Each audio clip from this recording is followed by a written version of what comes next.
Well, hello, everybody. This is Kristy Houle with another episode of Classroom Matters. And today we are going to be starting a three-part series with Heather Forbes. Heather is the owner and the founder of the Beyond Consequences Institute. She's worked in the field of trauma since 1999, and she has currently, I believe, and Heather, you can correct me on this, just finished your most recent book. Yes. Classroom And is 180. that five? That is 9. Nine. So we're going to have to talk about those books because I've been looking through a few of them and they're quite interesting.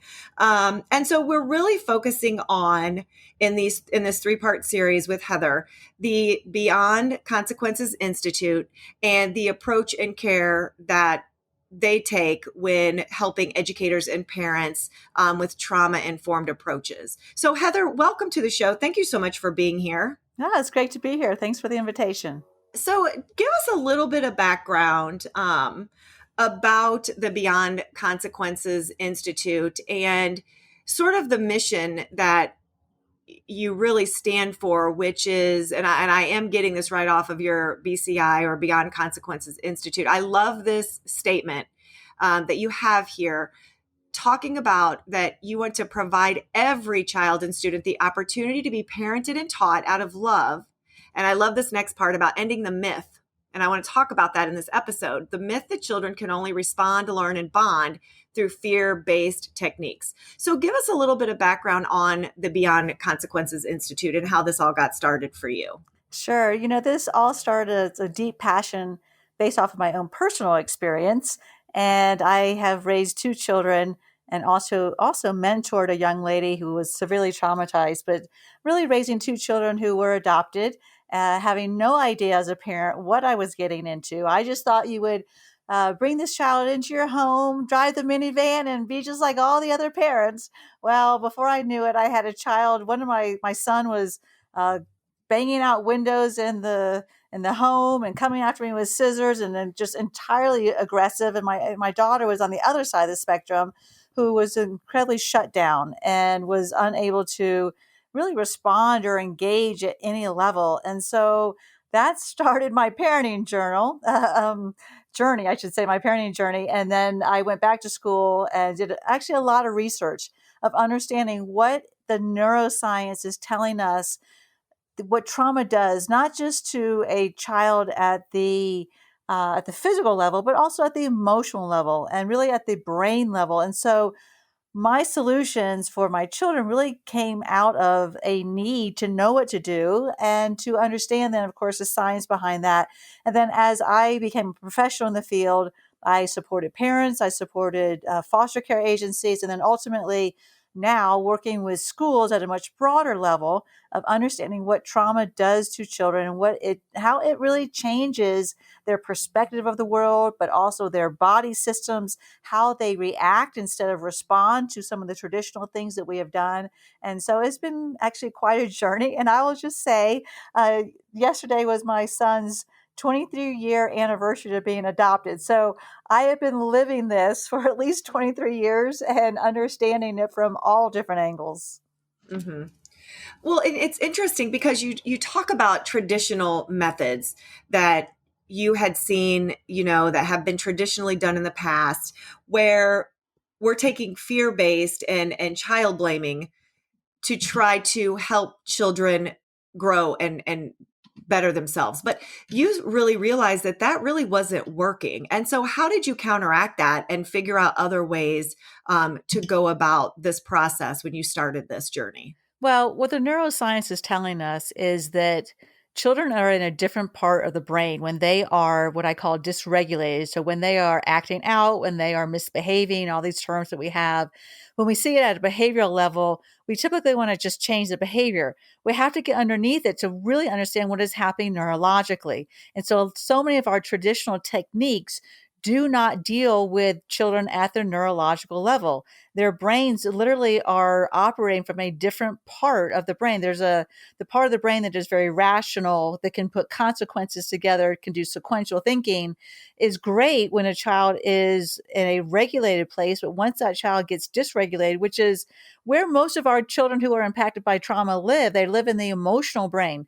This part of the brain doesn't process language the same way. It doesn't process consequences. It doesn't process rational thinking. So, just with that little bit of understanding of the brain, we see then that traditional techniques are a mismatch to where our children are neurologically. And so, what does that mean for how kids are responding when people are using the traditional method? And I'm sure you and I are probably close to the same age. And I was definitely raised in a home where they use the traditional methods because that's how my parents knew how to parent. Right. And They weren't most, using a trauma no, informed most of us approach, were. trust me. Right, and most of us were. So what happens then when you use traditional techniques, because traditional techniques are more based off of fear, meaning like if you don't turn in your homework, or if you don't get to work in the classroom, you don't get to go to recess, or you don't get to play on the soccer team. Right. So there's this sequential piece that requires the ability to think through that. And then there's a fear level to it that says if you don't do it, then this is your basically your punishment. That's Mhm. fear driven. And so when kids are already in the lower part of the brain that is a fear-based emotional part of the brain, it actually works the opposite way. It turns them to get angrier, and where you will see then their behaviors turn to a more agitated state, even then to an aggressive state. I can't tell you how many kids I've seen where a teacher or administrator is working at the traditional level and again doing the things that we were raised with, but what's happening then, those children get elevated, they escalate rather than de-escalate, and their behaviors can go what I call progression to aggression, and then you all of a sudden have a child who is aggressive. And so the Mhm. traditional model isn't working. And why is it not working now versus what it was working however many years, I won't say, when we were in school, um, is We'll keep that a because secret.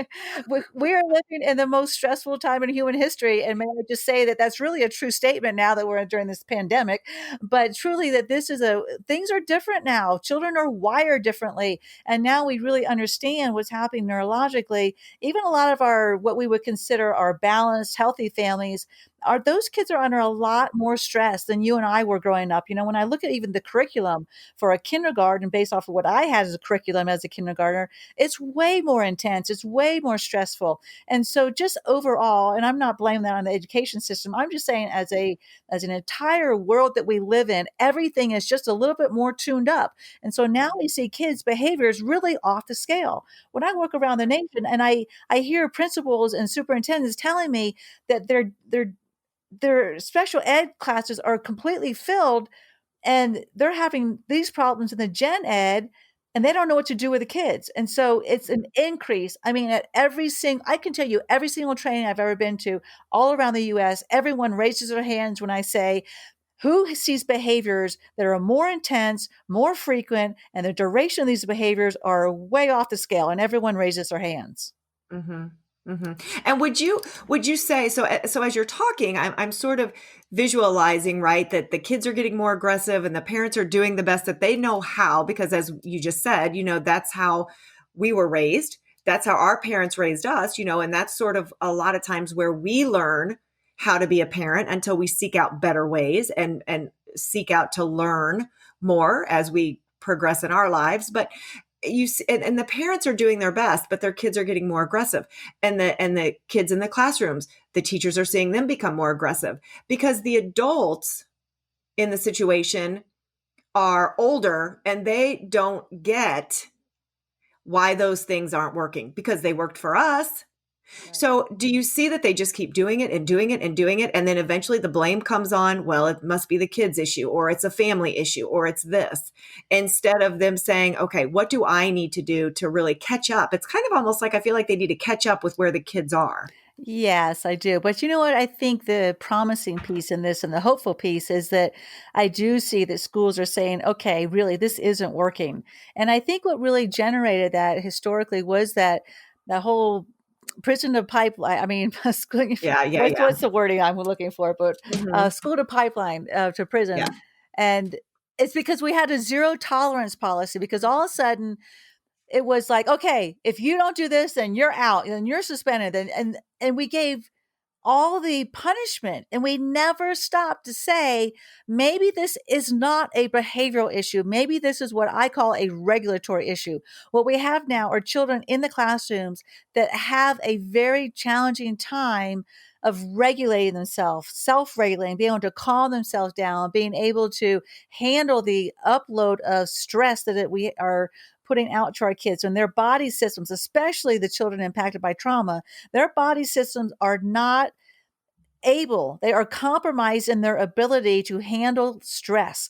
And so, yes, it's a crumbling of the system, but I also say, like, now I really think that this is, we're on the other side, because there's this huge movement within the education field to become trauma informed, and there's an awareness, there's an openness to looking at this from a very different angle.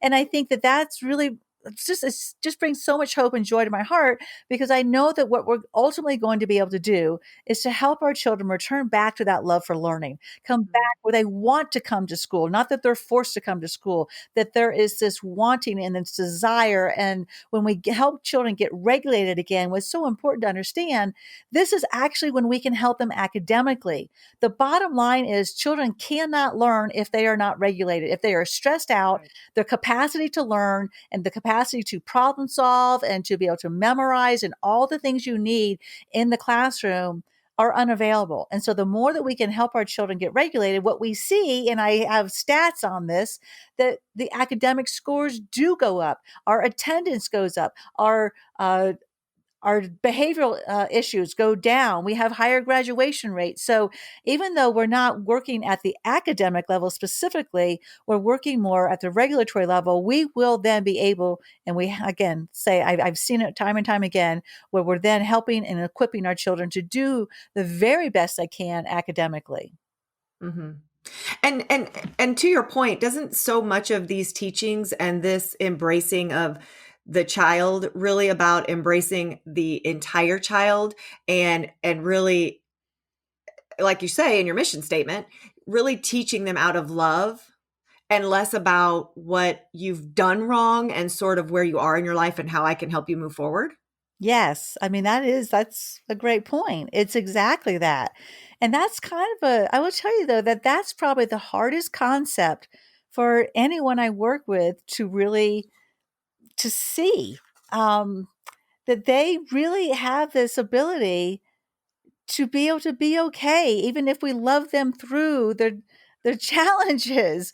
You know, we can still teach life lessons. We can still be able to give consequences, to hold accountability, but to do it in a love-based place where we're not shaming, we're not using negative emotional context to get kids to behave, but rather we're doing it to empower them, to help them learn a better set of coping skills and the ability then to handle levels of stress.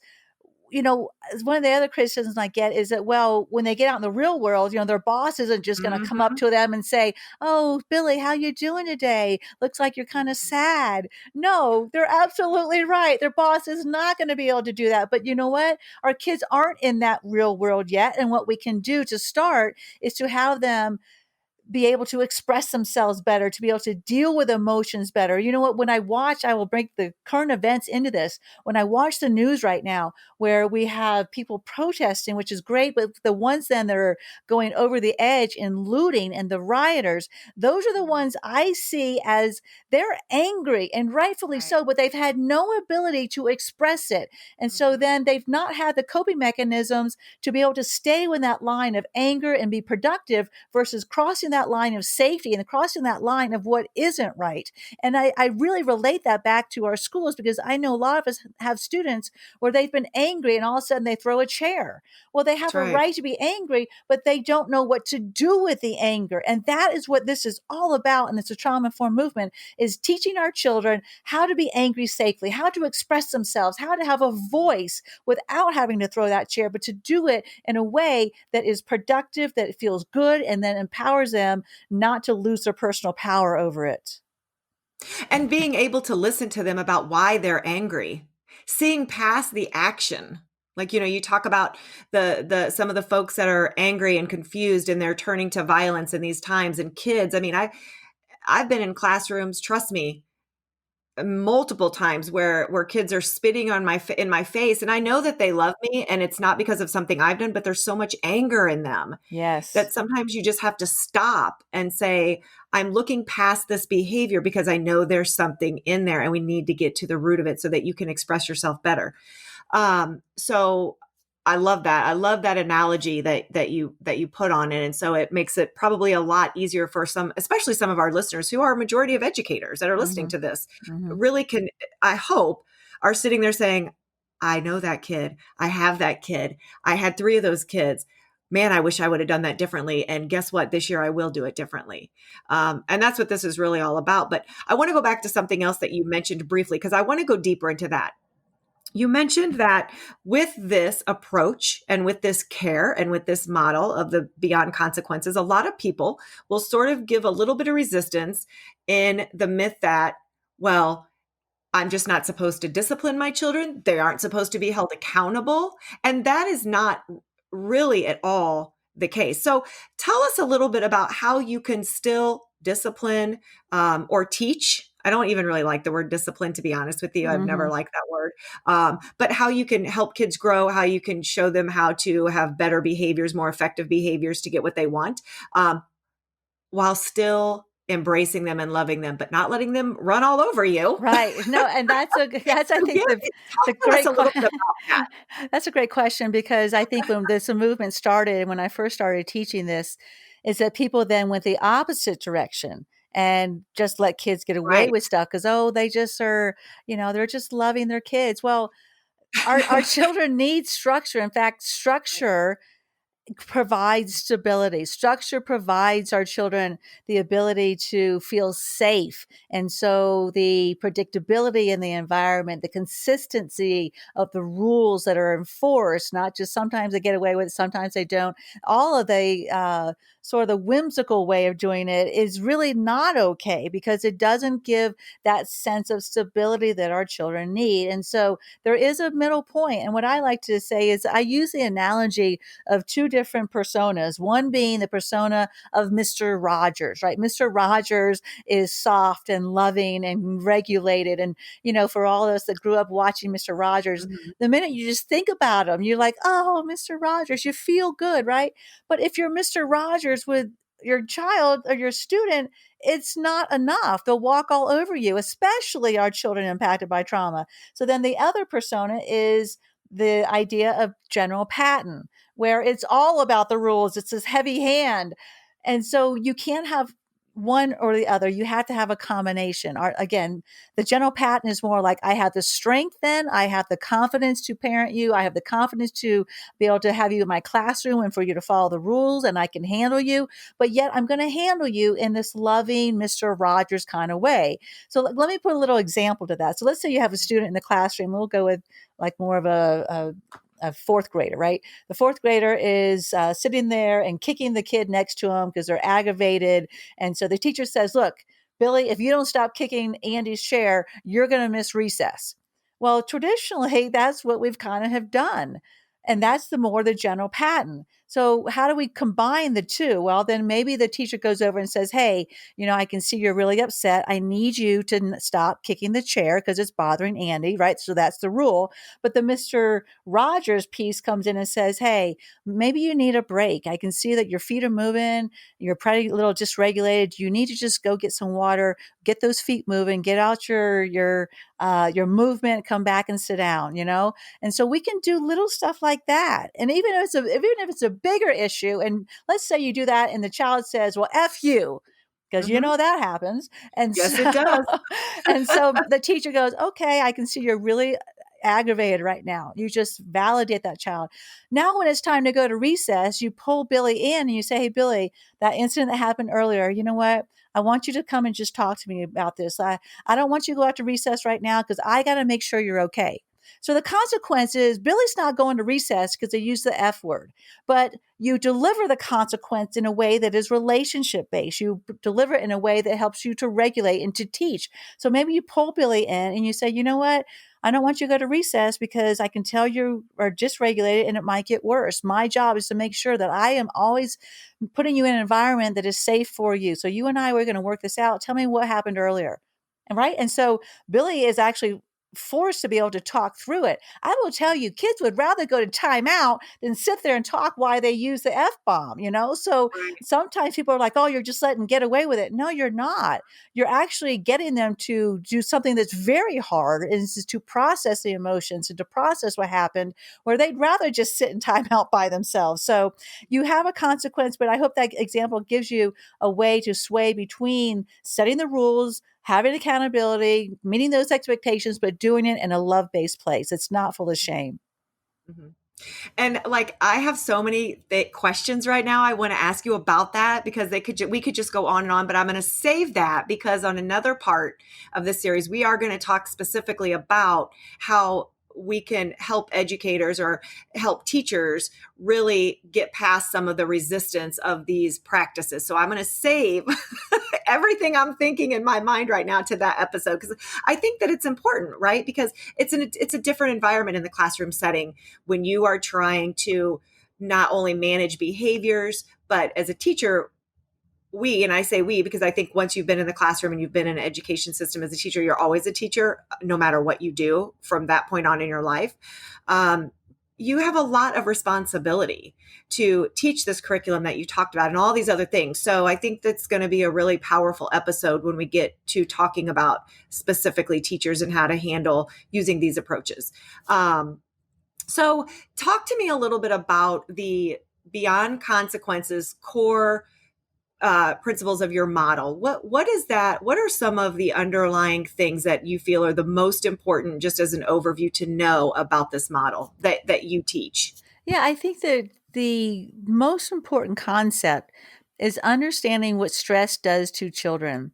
And it's all about then understanding their experiences, not from the adult perspective, but from the child's perspective. And that big word trauma kind of has to be defined. And when we think about trauma, we think of, oh, maybe there was a death in the family or 9/11 or some of these big events or the pandemic, right? What we really have to recognize is that trauma happens, all the time. Events happen to kids where they don't have the parental support or the adult support. And it's not always just the experience that happens to children to call it trauma.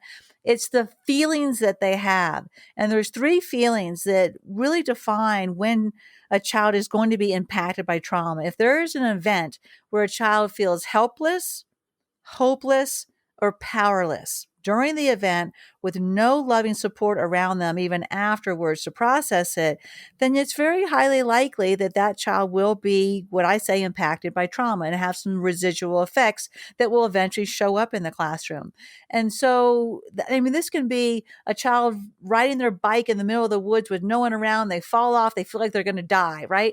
They feel hopeless, helpless, and powerless. That can be a one incident trauma, or it can be a child that is removed from their home because of physical or sexual abuse, So those are two extreme examples, but you know what? Both of those are traumatic for a child because there's not that loving, connected support and the feelings of, like I said, hopeless, helpless, and powerless. So my model is really based off of understanding the experiences of what children go through. And then when they then are in the classroom or wherever they are in life as a child, as they develop along their journey to adulthood, those experiences are going to rattle them. They now are switched into a place of fear. Kids who go through traumatic events now it's like a switch goes on, and they look at the world from a negative lens. They don't believe that they are in a place that they are lovable or worthy. They don't trust adults anymore. That one word, trust, is probably a huge thing that we all have to look at. And when kids will walk, because I've seen kids walk in the classroom at 5 years old, they stomp in the classroom and they come in that first day, they look at the teacher right dead in the eye, they put their hands on their hips and they say, "You're not in charge of me, I am." And where does that come from? That doesn't come from Barney. That doesn't come from Sesame Street. That comes from living a life where you have had adults in charge of you who have hurt you at some level, whether it's an emotional pain or physical pain or neglect. And these experiences then shift kids to a place that they are physically not regulated, emotionally fearful, and then their perception of the world is that the world is unsafe. So really those ideas of what trauma does to children and will impact how we treat them and how we see them and how we then move into relationship, because so many of our kids have such deep rejection issues. I mean, this is another core concept, is that so many of our children impacted by trauma have rejection issues. And that can be a child with a family that just goes through divorce. And I quote, just goes through divorce. That's the divorce is the death of a family. And there's no judgment around that. It's what happens. But again, we've got to see it from the child's perspective, is that now they're coming from a place where people have left, there's been abandonment, and all that is going to play into how they behave.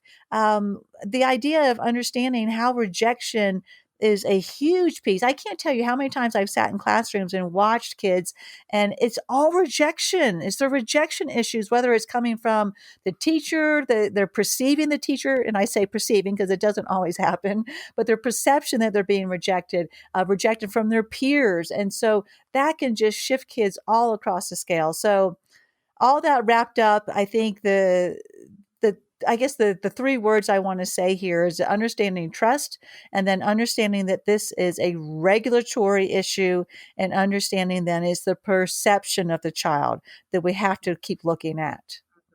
Yeah. And two things I want to ask you based on what you just said. One, do we mistake sometimes the type of home or child that this trauma comes out of? In other words, do we always in our mind visualize that we think we know what kind of a home that this trauma comes out of? And are we mistaken to do that? Is my first question. And my second question just popped out of my head. So maybe as you're answering the first question, I'll remember what the second one was. That's fine. But yes, it is the perception. Obviously, children coming out of poverty, there's obviously financial stress, and there's some stress in the home. But some of those families are the most loving families I've ever been into. And then there's families who come from affluence. So it goes from all spectrums of life. Trauma knows no boundaries. Trauma happens at every single level. So we can't just assume. And you know what? Here's the other piece, is that you will have children who come from really great families, loving families, but maybe there was a traumatic event such as birth trauma. Maybe there is trauma within the womb, things that you won't know about as a teacher or an educator. And so it's don't just think, oh, well, they're just that kid, they come from a great family, they're just being bad. It doesn't work that way. Any child that is, quote, being bad, to me, it's a child who is disconnected from their alignment, disconnected from their regulation, and disconnected from relationships. So this isn't like just one model we use with only the kids with trauma, because you don't know who has trauma. You just got to, none of us come from a perfect family. There is a spectrum to it. But with any child, the thing is, if you can work with a child who has really, really challenging behaviors, absolutely know they're a child that's living in foster care, they've got this whole history, you just know that there's trauma. If this model works with those children, then of course this model is going to work with any child. So this is just a way of culturally seeing this from a new perspective. That's why my new book is called Classroom 180. It's turning the perspective completely around to say, we got to let go of what we've done before. It didn't work. And so we see this increase, and we've got to be able to start connecting with our kids, just assuming that, all of us have times that we're disconnected. We all have times we're dysregulated. And let's just lovingly build relationship and build the ability to help our kids rather than to punish them. Mm-hmm. And while you were talking, I popped up with two more things, but I did remember my first question. They kind of all go together. I love trauma knows no boundaries. And I think that if anybody that's listening, education or parents, they really need to remember just that in itself, if anything, because it really, really doesn't. And I think the whole myth of, trauma only comes from a specific type of home is just, we're so past that, and we should know better than that by now.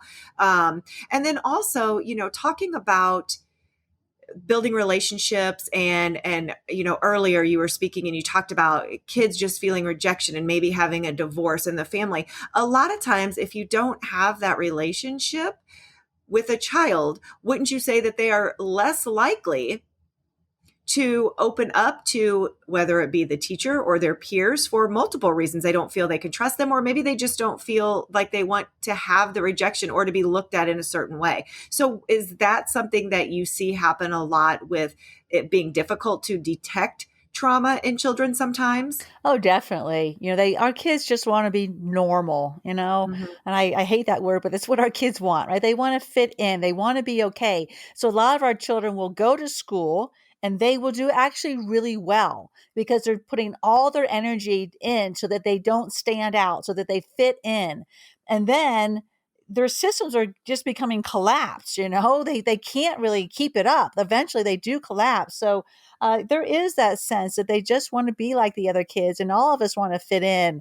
That's just called being human. So, and that trust piece you mentioned is huge. And so, yeah, that's why building those relationships in the classrooms.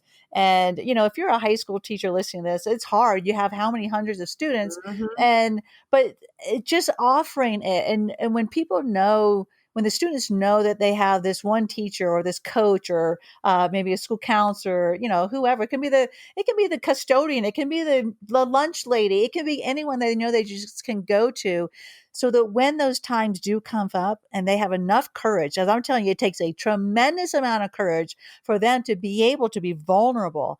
That's the thing about trauma, is that you are vulnerable when you go through trauma. And so asking our kids to be vulnerable to share this information requires a lot of proactive work in building those connections and building those relationships and offering to students so that they will make that step, and they need to. Mhm. Well, Heather, I really appreciate this conversation. This dialogue is so important and so needed. And so before we wrap up, though, I really want you to just give us a little bit of uh, sort of in a nutshell, some info about your books, what we can find on the Beyond Consequences Institute website, so that people that are interested in this conversation are going to be tuning into the next two sessions that we do. We'll have some time to go and browse and really sort of know what they're looking at. Yeah, sure. So my flagship book is called Help for Billy, and it's all about what I just talked about. And my newest book is called Classroom 180. You can just go to my website. Two websites I'll give you. One is longer to remember. It's called beyondconsequences.com. So you got to spell consequences right. But there's a lot of content there. And a lot of you all that are teachers listening to this, you're also parents. So there's a lot of parenting information, and there's also school information on that site. But if you want to look at my new book, it's just called classroom180.com, where you can find all the information. And I do have a lot of free stuff on my website as well, downloadable audios and just papers that I've written, things I've published. So I do just encourage you to go on there if you want to find out more, if this kind of fits with what you've seen and what you've, just kind of with your heart. I think this is a heart-based movement. And if this fits with your heart, I invite you to come check out my website. Yeah, definitely. There's a lot of great resources. Like you said, I love the fact that there's articles and things that you can, I get your daily reflection and I read that. And as a mom of three boys, and there's a really cute tote on there too. like so Heather, I'm really looking forward. So our next two episodes, for those of you listening, like I mentioned earlier, we're going to talk a little bit in our next episode about specific to teachers in the classroom, how teachers can really implement this and embrace this model, the Beyond Consequences approach. And then also, there's so much going on in the world today, as we know. How do we transition and take responsibility for helping our children through these uncertain times? So I'm really looking forward to our next two episodes. Great. Me too. Yeah. So we will sign off for now. And Heather, again, thank you. And I look forward to talking to you again very soon in the future. And this is Kristy Houle signing off for this episode of Classroom Matters.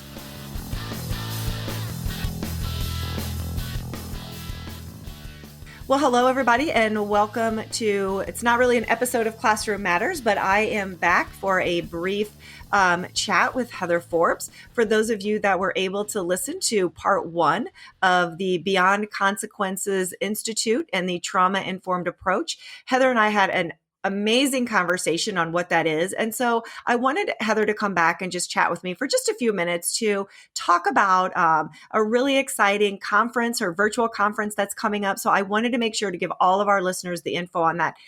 Welcome, Heather. How are you doing? I'm great. We're in the throes of building this conference, so it's a lot behind the scenes, but we're very, very excited about it. So tell us a little bit about what people can look for with the conference and how they can get to it.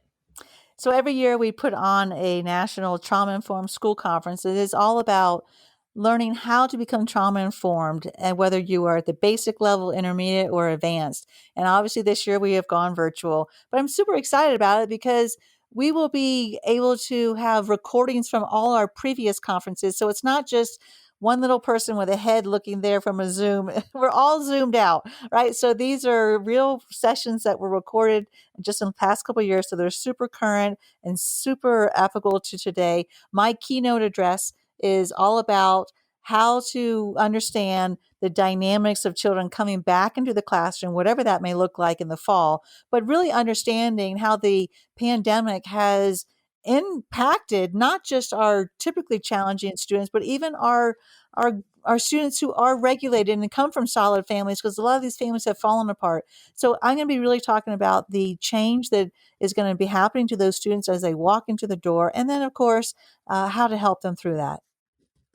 And when and how can folks access this conference? So the conference is running from June 29th to July 1st, and the website is very simple. It's tisk-v.com, and that stands for Trauma Informed School Conference. So TISC-V for virtual.com, tisv.com. And, even if you can't make those dates, this conference is all going to be on our online platform. So it will be available to anyone for the next 60 days. We will run it live, but then, things happen. The dog has to go to the vet, or the child comes in. And so we're all Yeah, we know that. in here.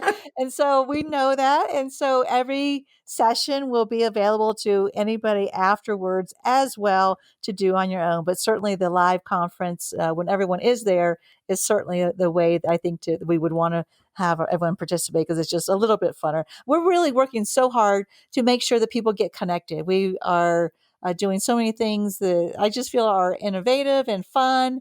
So I just think, we miss this connection, and we're all about relationship. But this conference, we're going to break some barriers and make sure that we do everything to make sure everyone is connected as well.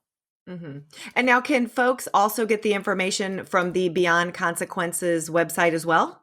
Yes, correct. Okay. All the information is right there. How to log in. You'll see a link right there, so you can find that. Probably the easiest way to do that. Mm-hmm. And I'm excited about this conference for a couple of reasons. I'm really hoping to be able to attend, and I'm just excited about hearing everything that you and everyone else has to say. But it's really going to help listeners too, that have listened to the first part of our podcast that we did, and then we are also going to have a segment on that exact same title. So folks, go to the conference, listen to the information on coming back in the fall with everything that's been happening in the nation, and then once you've been to the conference, you can listen to the podcast and get it even a little bit more deeper. So I'm really excited that this conference is coming at the same time as our podcast segments. It's going to give the listeners and the viewers of the conference as much information as they need to know how to take steps to move forward. So Heather, thank you so much. And once again, for those of you that are listening, it's the beyondconsequences.com is the website. And you can also go to, as Heather said, TISC-V for virtual.com and get the conference information as well. We hope to see you guys all there. Thanks, Heather. Thank you.